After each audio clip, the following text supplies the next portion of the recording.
Hello guys.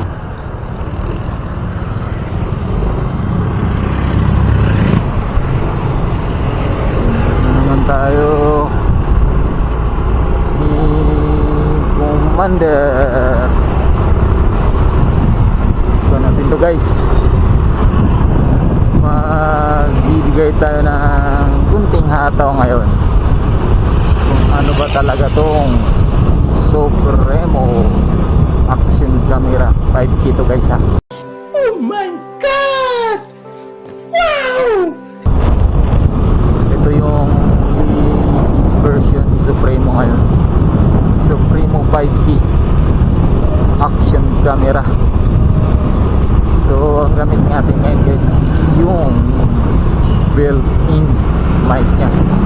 Wala tayong external microphone kasi nga bago to, hindi pa natin pakabitan ng external mic as modification nya.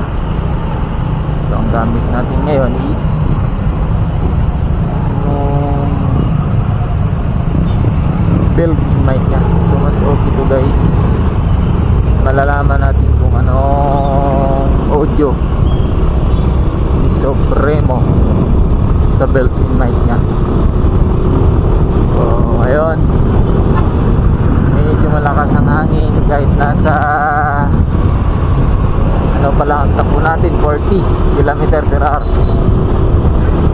Tingnan natin gaano ba kapangit ang tunutuga, ano ba kaganda ang tunog ng built-in mic nya. So magandang gabi sa inyo guys, o magandang araw kung anong oras naman to mapanood ang video natin. Sana kung may suggestion kayo, makikita nyo,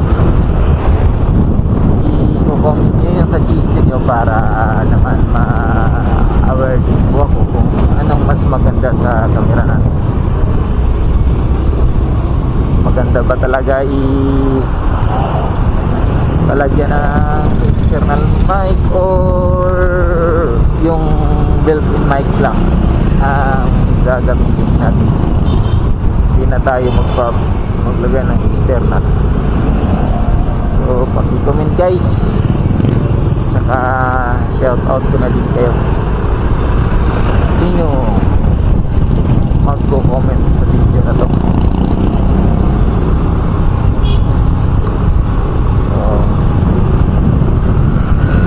Dito tayo dumaan para may pakita ko din sa inyo downtown sa Buanga. So medyo busy pa ang daan, hindi tayo makapaghataw kahit ano lang ang masubukan natin ang audio natin. So hanap tayo ng tempo, hindi tayo kakamote sa daan natin ngayon. Hindi magandang mangangamote ka, yung tipong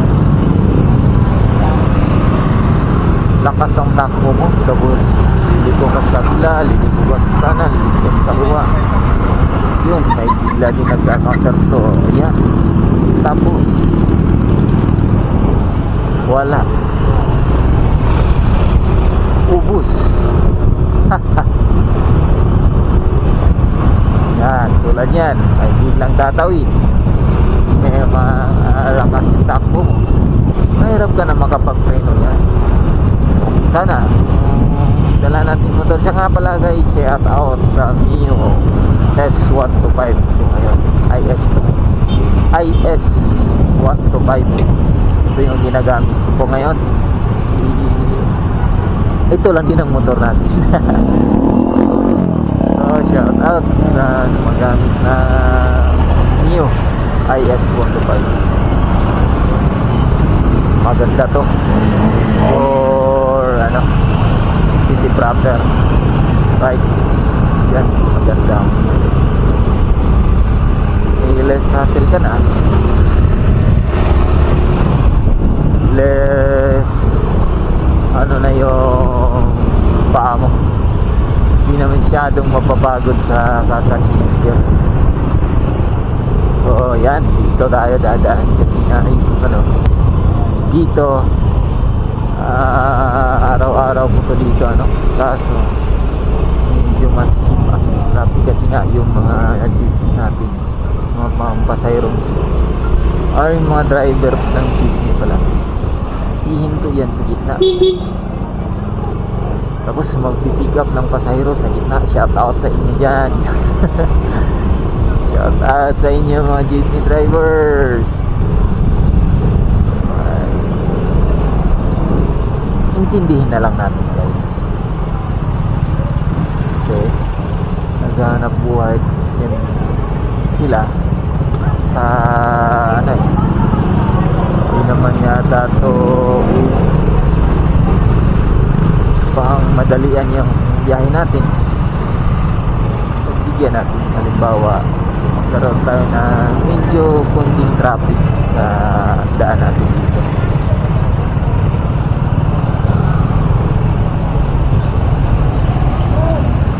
Maawa naman kayo, saka iwas gulo na din sa atin yun. Saka halimbawa pumapagit na yung mga jeepney drivers natin,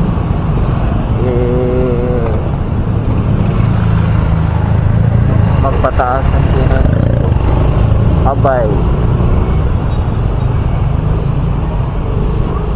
hindi po maganda yun. Hindi po maganda sa ating mga riders yun, at saka sa mga jeepney drivers. Medyo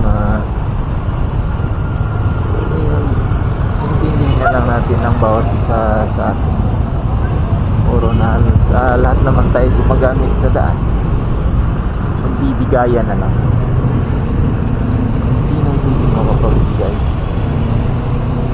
So ayan, nga pala guys, dito na tayo sa downtown talaga ng Zamboanga City. So ito, hindi na lang tayo mag-iikot kasi ang purpose natin ngayon magsusundo, and then once nusundo natin si nagre-record para malaman kung ano talaga may sobre mo ano talaga orchid yan. So medyo malapit na tayo lang, hindi ko na lang siguro ipahabain yung video natin. Magbibideo na lang ako ulit kung mag-check ko na to yung mic natin. So natin kayo guys, araw-araw sana lagi po kayong gold health. Okay.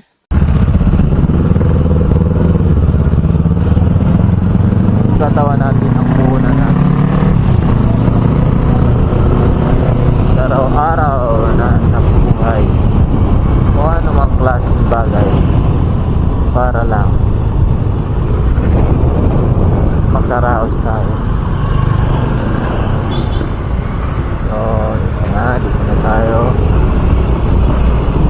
sasana lang tayo. Okay lang yan, paminsan-minsan lang. Kilala kong kaliskis mo, oy. Huwag mo Gunggong! Barinig kita sa mukha eh! huwag mo lang ihamig yan, yung mag-overtake ka na. Dito na tayo. Shout out sa inyo lahat guys. Dito lang, hanggang dito na lang. Ingat po kayo, tsaka subscribe na din.